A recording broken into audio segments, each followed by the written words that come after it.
பவுலுக்கு தன்னுடைய அழைப்பை குறித்தும் தன்னுடைய அபிஷேகத்தை குறித்தும் அவ்வளவு நிச்சயம் இருக்கிறது. அழைப்பை குறித்தும் அபிஷேகத்தை குறித்தும் நிச்சயம் இல்லாதவர்கள் வாழ்க்கையில நன்மைக்கு ஏதுவானவைகள் நடந்தா கூட அவர்களுக்கு அது தீமைக்கு ஏதுவானதான் தெரியும்.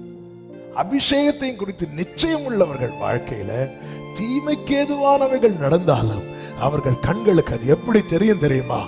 நன்மைக்கு ஏதுவானதாய் தான் தெரியும். பர்பஸா ஒரு காரியத்தை அனுமதிக்கிறார் என்றால் அதுக்கு பின்னால் ஒரு பர்பஸ் இருக்கிறது. தன் மேல் இருக்கிற அழைப்பையும் அபிஷேகத்தையும் குறித்த நிச்சயம் உள்ளவனுக்கு அவன் வாழ்க்கையில என்ன நடந்தாலும் அதுல என்ன பார்ப்பான் தெரியுமா? இதுக்கு பின்னால் ஒரு முகாந்திரம் இருக்கிறது.